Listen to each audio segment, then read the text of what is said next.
House Bill 453 expands GS 9021.121 to prohibit performing or attempting to perform an abortion unless the physician scheduled to perform or attempt the abortion has confirmed before the abortion that the woman is not seeking an abortion because of the actual or presumed race or racial makeup of the unborn child, the sex of the unborn child, which is already in statute, and the presence or presumed presence of Down syndrome.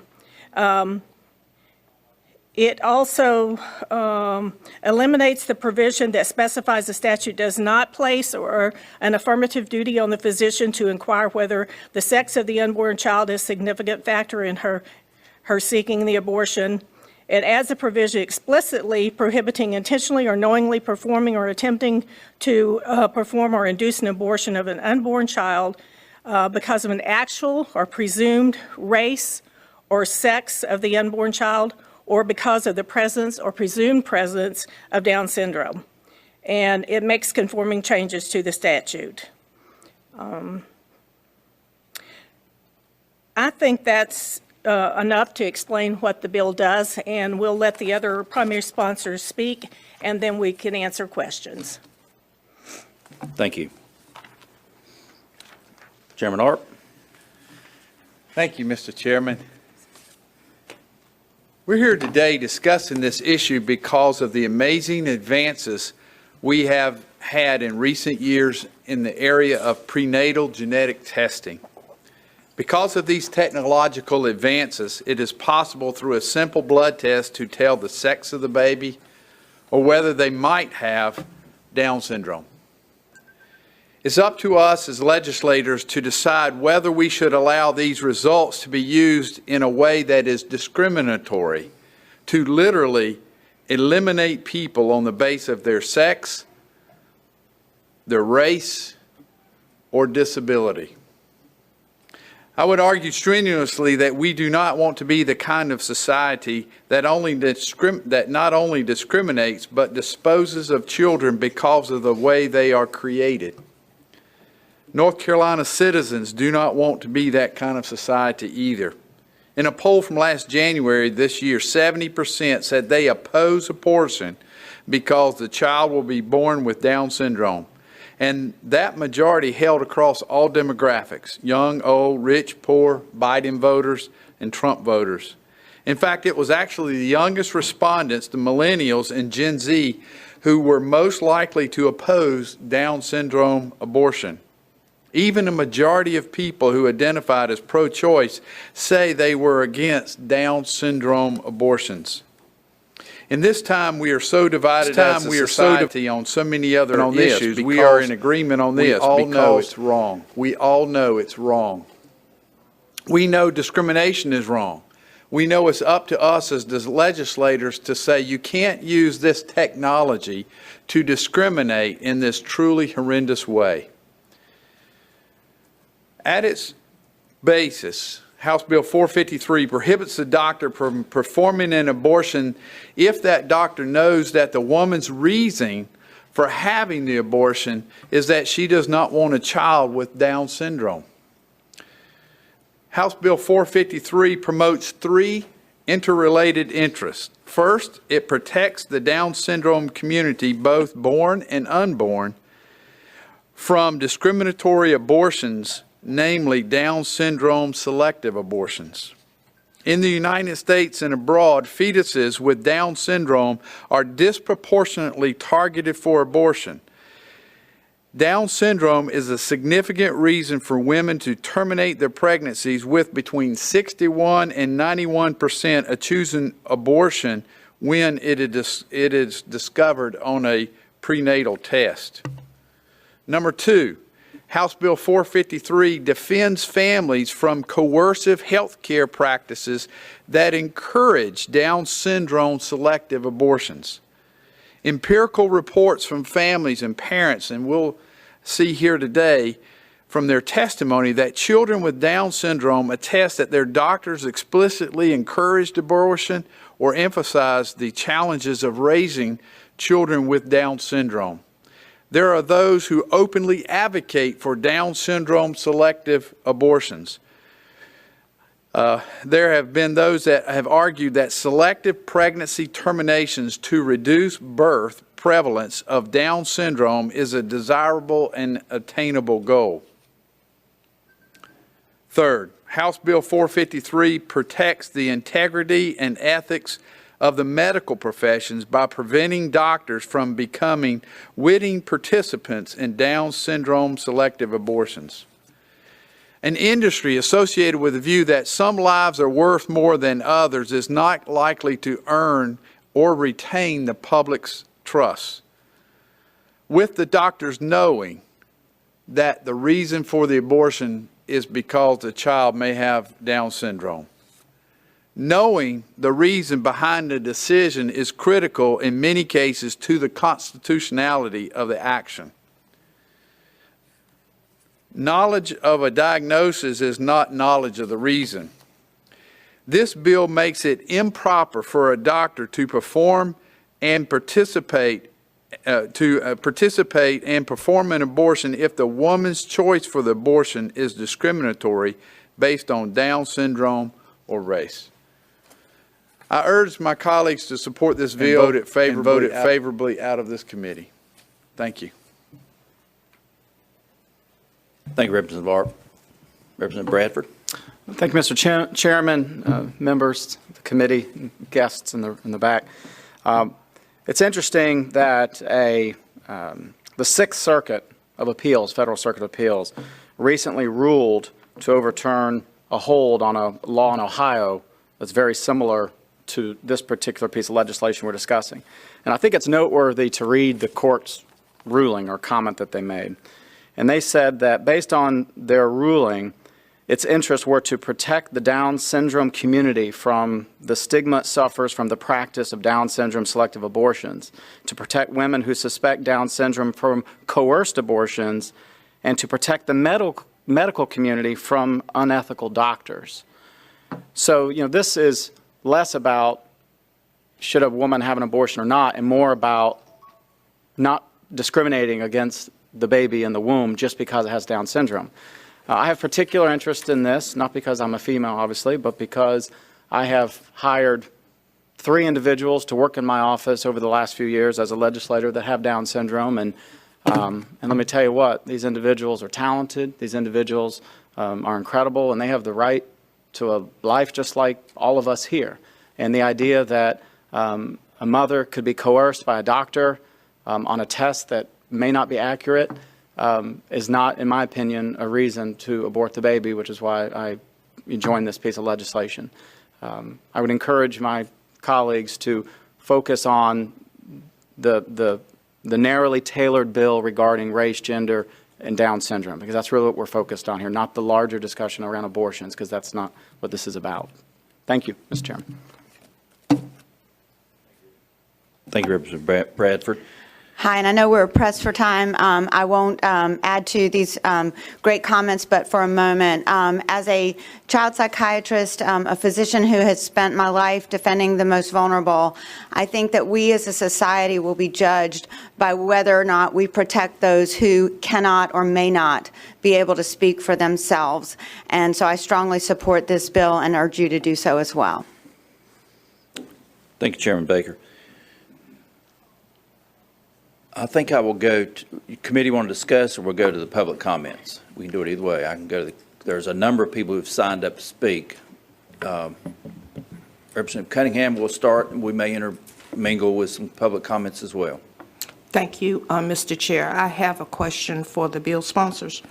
I'm not aware that you could determine the race before the child is born.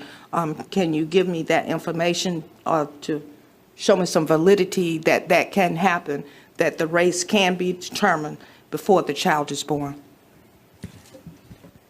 There are DNA tests that can be done, but also there are just who the mother and father are. And we don't see race discrimination like we did back in the 50s and 60s. But we thought, since race has not been put in the statute along with sex selection, that it was very important that we focus on that also, to make sure those occurrences that happened back in the Jim Crow days do not ever happen again. Follow-up, Follow Mr. up. Chair. Thank you for that. I also have another concern of how we linked it to eugenics. Eugenics was a wrong that was done to people that were already living, had nothing to do with abortion, that sterilized numerous people across the state of North Carolina and continued to do it until 2013, when some reparation was made, but not fully. And it's quite disturbing that you would connect eugenics to this abortion bill. But anyway, you did it. But I'm concerned about that as well, because that is trauma being relived amongst the survivors that still reside in the state of North Carolina, and we were unable to make those individuals whole. I will yield, Mr. Chair, but lastly, I want to bring up that there was 3 requests made to have speakers heard that may not have the same perception or take on what we're going to hear from the public today, and I'm concerned that we have not allowed them, that it was a request made. We are very much aware that the request was made, but they're not going to be allowed to be heard because they did not sign up today. So, Mr. Chair, I am interested in knowing how we can resolve that issue, or if it was a new policy put in place that will prevent those individuals from presenting to this body this morning. Thank you. Let me let the bill sponsors address their issue first, and then I'll address the public comments. Yes, I think that Representative Arp wants to speak to that, and so do I. The definition of eugenics is talking about the study or belief of the possibility of improved the quality of a human species or human We've got them population, on the especially by means of discouraging reproduction by persons having a genetic defect or presumed to have inheritable undesirable traits. And that's where the term eugenics comes in, is that it's eliminating an entire class of individuals based upon the fact that they have Down syndrome or some other undesirable trait, by definition. Thank you. Thank you. I would just like to respond. The reason eugenics was put in here is because eugenics is a horrible thing, and this state has been involved in eugenics before. And actually, Margaret Sanger, who is Planned Parenthood's founder, was the queen of eugenics. And she did that mainly because of race. She wanted to have a pure race. They have, in New York, Planned Parenthood has now taken her name off Planned Parenthood's building. And they want to try to take street names down. They recognize that eugenics is bad and that it should not be done to discriminate against the unborn either.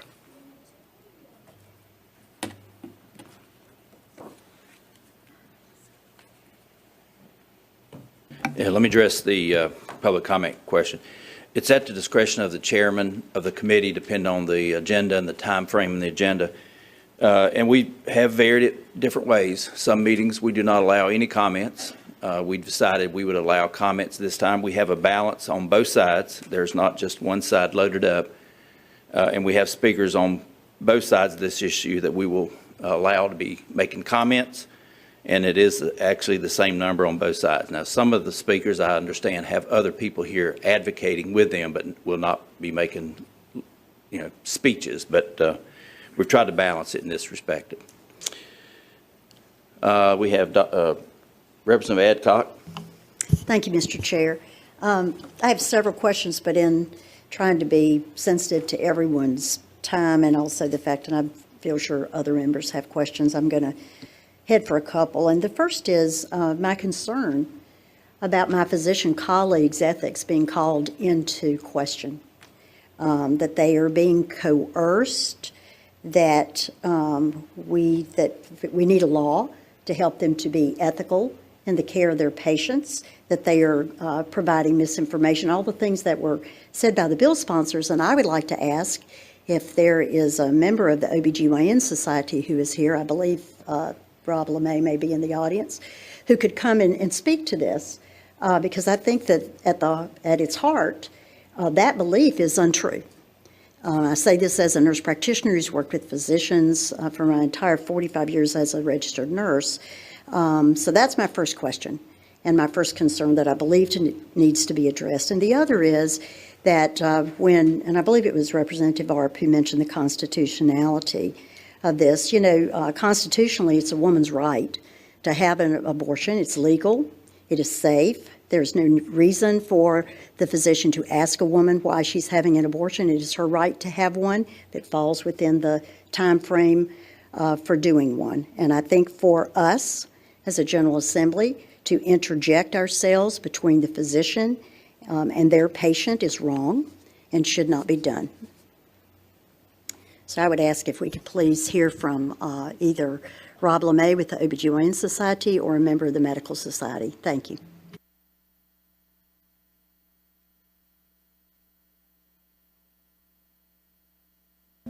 Yeah, our chair's preference is that neither one speak at this point, that we come back to the public speakers and see if we can address some of those issues, and then we'll see if that's an open question still.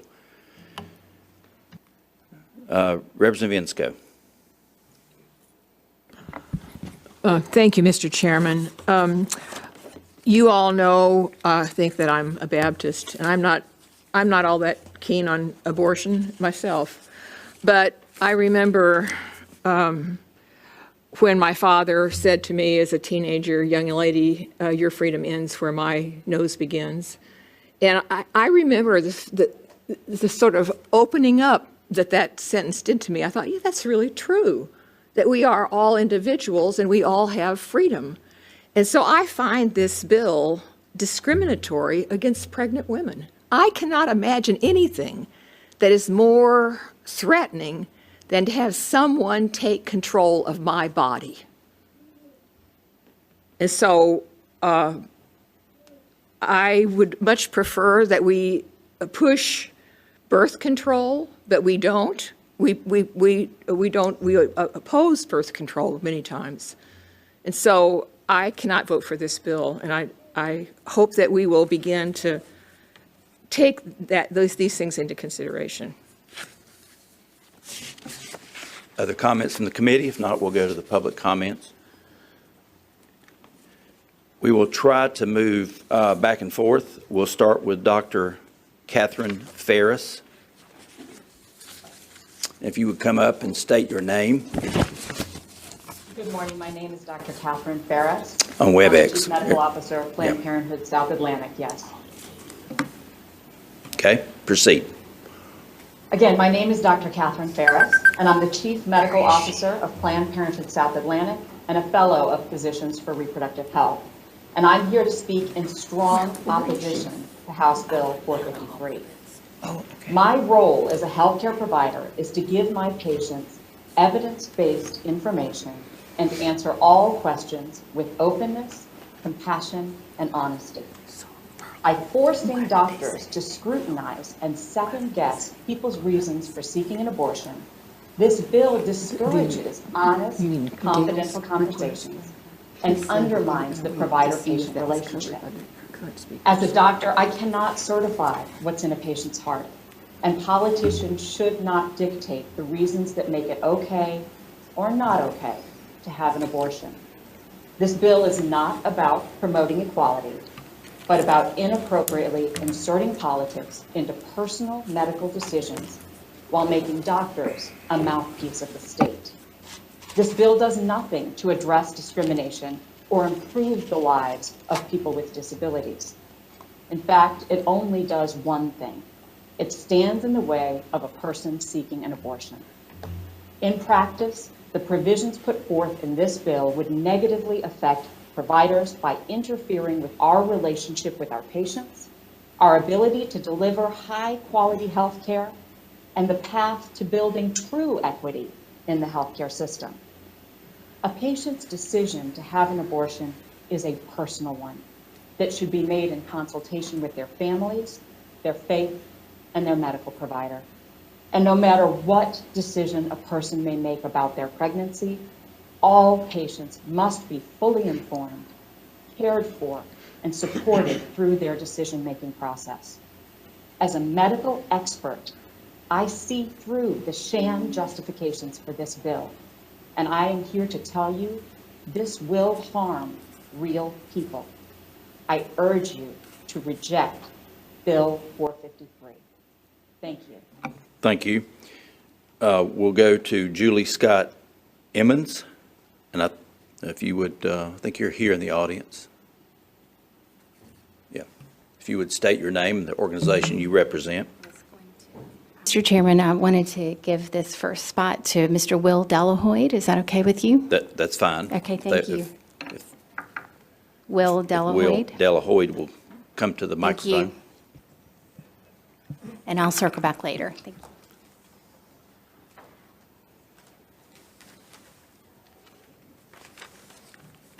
If you'll state your name and if you represent any organization.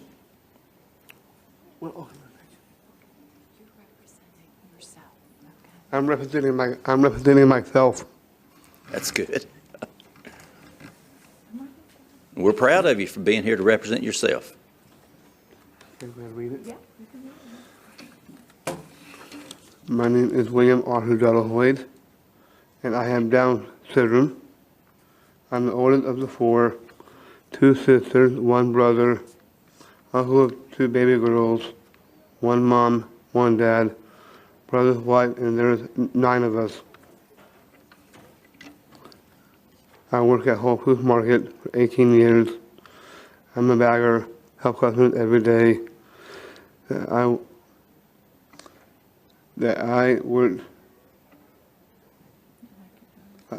like my job, and I love my job. Special Olympics on the basketball team and state swim team. Started swimming when I was 6 years old. I have over 30 gold medals. I broke Michael Phelps' record. He had 18 gold medals. Shirt of the Holy Cross is my shirt. I know everybody, and I'm a shout bear on Sundays. I live with my mom and dad. I have wonderful friends, and I love my life. Is your mom with you? My mom, Will wrote this by himself, and after he had written this, he came back in the room and he said, "Mom, how will they know I have Down syndrome? I think I want them to know that. I think I should tell them that. Let's put that in right underneath." So that, to us, I think, is the most amazing sense that Will has done all these things with his life, and he has Down syndrome. And for us, what I want to say to you all is thank you. Because Will would not, or so many other young children and young adults with Down syndrome would never have had the opportunities they have to graduate from high school, to work for 18 years for a wonderful Whole Foods Market and Amazon. That would never have happened in so many ways except for the laws that you have passed, how you have affirmed the dignity and worth of individuals who may look different or sound different. And we as families in the Triangle and throughout the state are so thankful for that, because Will Delahoyd is a product of the good that you have done and the ideals and value of every human life that you have upheld. Thank you. And So thank you. We appreciate it. I'll call on Maureen Wallace, which I think is also on WebEx. Maureen? Hi, good morning. Thank you so much for hearing me today. My name is Maureen Wallace, and 11 years ago I became mom to a funny, kind, stubborn, and feisty baby boy with Down syndrome. My husband and I received a prenatal diagnosis, followed by some information about Down syndrome. Not a lot, not enough. But I'd like to point out that at no point did a physician coerce us to make a decision in any way. Because our medical team didn't have access to a lot of information, that's where I'm asking you today to focus your energy and your dollars. Please do not use Down syndrome as an excuse to further political agendas. If you want to prevent abortions of babies with Down syndrome, focus on the true needs here The solution is education and it's advocacy. Bill 453 only serves to have a chilling effect on parents during an already emotional time. And all parents deserve accurate, unbiased information. For parents like me, now raising a smart, capable kid, we desperately need your focus on advocating for services, support, and effective inclusion in schools so our children can be effectively included in society. Representative Bradford, I so appreciate the advocacy that you have done for people with Down syndrome. I look forward to discussing with you school inclusion from pre-K through high school. That is going to be such a struggle for us. I will come to Raleigh. I will go to the moon. I will do anything for my child, but the beginning starts here with this team understanding we need information, accurate, unbiased information for parents. And I urge you, please reject this bill 453. Thank you. Thank you. We'll go to Paige Bryden in the audience. Today's worldview offers something that looks like freedom but ends in bondage. But God offers us something that looks like bondage and ends in freedom. At 24 years old, an abortion promised me freedom from an unplanned pregnancy. In great distress, I grabbed that offer. I had the abortion, but soon bondage rode in like a flood in the form of depression, shame, guilt, and a string of bad decisions. I was a wreck. Fast forward 12 years. At 36, I was married and delivered our first child, Miller. Much to everyone's surprise, Miller was diagnosed with Down syndrome. Our dreams of a corporate superstar were dashed. The weight of the unknown, the medical and cognitive implications, and the longevity of this assignment overwhelmingly created a sense of bondage like an enormous ball and chain. I personally wondered if this was actually God's retribution for the abortion. I got it and I accepted it. But as Miller grew, so did an awakening in our lives. Miller is filled with kindness, tenderness, and compassion. He loves the unlovable and he touches the untouchable. Miller's love has no boundaries. We've never experienced this before. The short-term materialism we lived for had been replaced with a desire to be like Miller. We are changed people, and we are better because of Miller. See, I thought God had given me a child with special needs so I could teach him how to live. But the truth was, I was the one with special needs, and God sent me, Miller, to teach me how to really live. I stand here today so much more certain of Miller's purpose here on earth than mine. So for the sake of humanity, for all things tender and compassionate and kind, please pass the Human Life Non-Discrimination Act. Thank you. Thank you. We'll call on Charmaine Lang, which also may be on WebEx. Charmaine Lang. Okay. Reproductive justice is defined as the human right to maintain personal bodily autonomy, have children, not have children, and parent the children we have in safe and sustainable communities. Reproductive justice is not only about families being able to have children and parent their children safely, it is just as much about individuals, families, and communities having access to the knowledge and resources necessary to prevent or end a pregnancy if that is what they desire. House Bill 453 is antithetical to reproductive justice. House Bill 453 does not just threaten reproductive justice, it directly opposes it. A bill that dictates the circumstances under which someone can access an abortion under the guise of racial justice only exists to further restrict abortion access and to control the reproductive decision-making process of women and gender-oppressed people.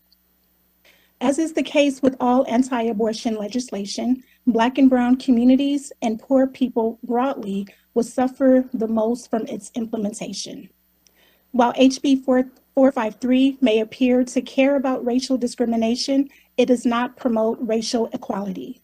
If the legislator were genuinely concerned about racial justice and healthy outcomes for Black and Brown people, They would advocate for bills that actually encourage the well-being of historically oppressed people, such as the North Carolina Black Maternal Health Momnibus Act and the expansion of Medicaid.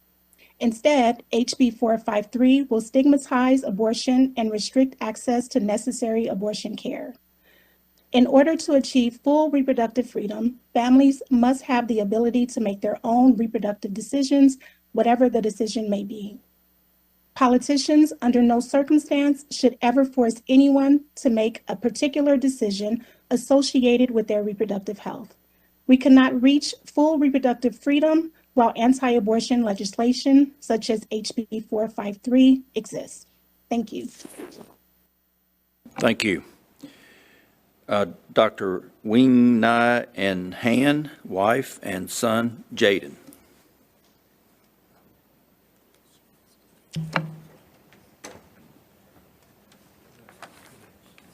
Good morning. My name is Wing Ng, and I am a physician in the field of rehabilitation medicine. But more importantly, I am a husband and a father to 2 girls, including my oldest one, Jaden, who has Down syndrome. Over the years, I have cared for many with serious and disabling brain injuries. At times, it is hard to see how someone could regain any quality of life. Nevertheless, parents come to me pleading for a fighting chance. I am the first to admit that no physician can predict with certainty how a person will turn out. Therefore, I fight alongside the parents for their children's recovery, not knowing the ultimate outcome. I carry that same belief in my own life. Jaden has been a blessing to us, and she brings joy to everyone around her. She had tons of therapy growing up, and she works hard every day in her home school, and it has paid off. Just like my patients undergoing rehab, she has shown that with lots of love and plenty of hard work, she can surpass our expectations. We fight for her chance to succeed not because we expect her to earn a living, but because she is a child of God, created in His image. We cannot place the value of one life over another based on a disability. That is discrimination. As such, the abortion of babies based on the diagnosis of Down syndrome is a form of discrimination because it places the value of the woman over that of the unborn child. This goes against the spirit of the Americans with Disability Act. The euphemistic notion of women's choice and reproductive health hide the ugly truth that this is the killing of innocent lives, lives that are deemed unworthy of life, and harkens back to the days of the eugenics movement. Babies with Down syndrome have every right to exist as God intended. I am pleading to you today that they should be afforded that fighting chance to live and to succeed just as my Jaden did. Thank you for your time. Thank you. Okay, if you want to wrap it up, then we're going to try to take a vote around 11 o'clock on this bill. So just a few minutes. Thank you, sir. My name is Julie Scott Emmons, and I represent the North Carolina Values Coalition. I'd like to recognize the Latour and Keel families who are here with Joel and Hayden today also. I've had a quote on my desk for years. It says, "There can be no keener revelation of a society's soul than the way in which it treats its children." Nelson Mandela. The stories you've heard today, the faces, names, smiles, all point to one thing: the fact that every single person, regardless of how many chromosomes they have, has inherent dignity and worth and unlimited potential before and after birth. This bill is not a sham. It actually places a hedge of protection around an entire class of human beings who should not have to pass a genetic test to earn the right to be born. Very quickly, allow me to share a vision for North Carolina. We should be a place where goodness, truth, and beauty in every single individual is embraced. A place where all babies are welcome, where differences are celebrated, where focus is on ability, not disability, and where tolerance and inclusion begin in the womb. Yeah, if you'll try to wrap it up. North Carolina, it is time to join the rising number of states and pass legislation just like this. We respectfully and humbly ask for your support for this bill. Thank you. We do have a minute. I'm going to allow the medical society to come up and if you want to make a comment and answer the question that was asked earlier, someone, or either Rob LeMay, either one of you.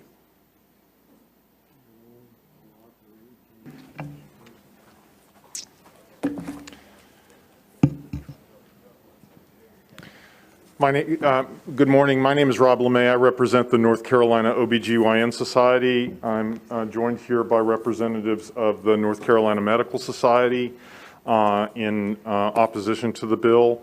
I'm also joined by Dr. Schwartz, who I think is much better equipped to answer questions related to this legislation than I ever could be. So I'll defer to Dr. Schwartz. Thank you. I'm Jonas Schwartz. I'm a physician and a faculty member at Duke. Today I'm speaking on my own behalf. I practice as a general OBGYN, and abortion is one essential component of healthcare that I provide. I strongly oppose HB453. Abortion is a personal decision between a pregnant person and their doctor, and the state should refrain from imposing on the patient's decision. I've never had a patient request an abortion for the reason of race or suggest it was racially motivated. People choose abortion for many reasons, and as a provider, I want to provide safe, non-judgmental, and high-quality care. This bill would make it harder to have open and honest conversations with my patients.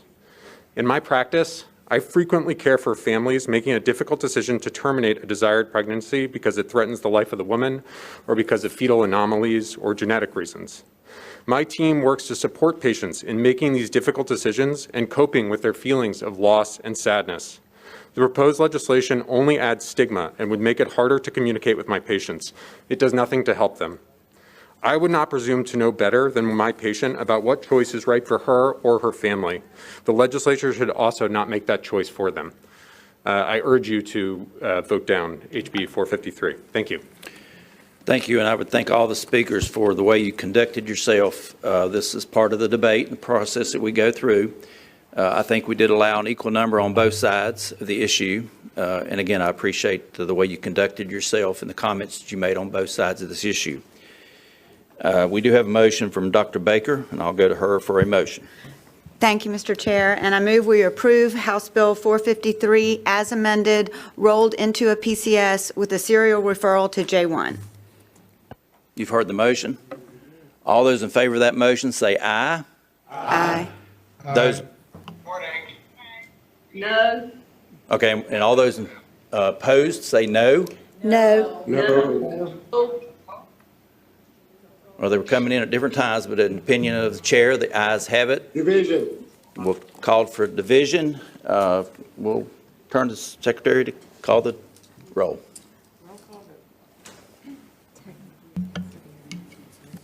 All right, roll call vote on House Bill 453. Well, thank you. Baker. Aye.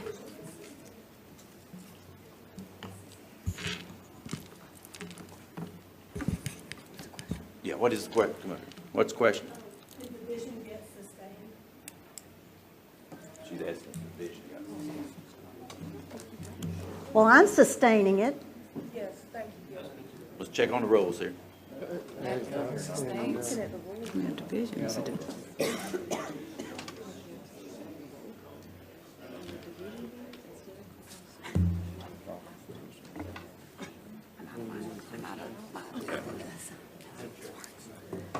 Staff says we don't have to, I think the rules. Mr. Chairman, could we know the rules?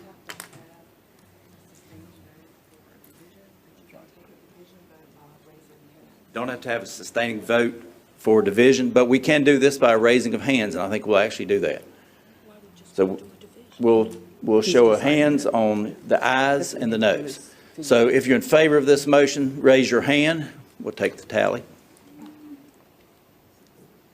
And I'm in favor.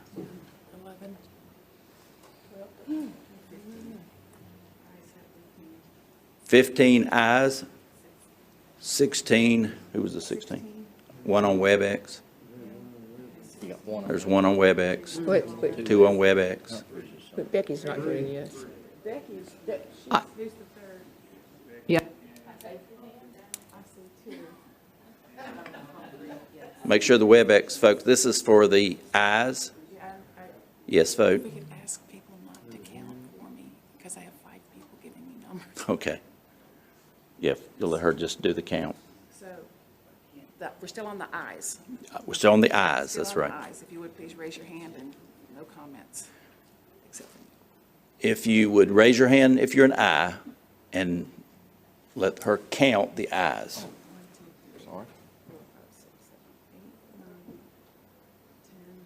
11, 12, 13, 14, 15. Did you get 16 as well? 16, double? No, Connie isn't out. Can we ask Representative Carney what her vote is? Representative Carney, there's questions about I'm going to ask for the noes next. Thank you, I'm a no. Okay. We have 17. If you're a no vote, raise your hand. 1, 2, 3, 4,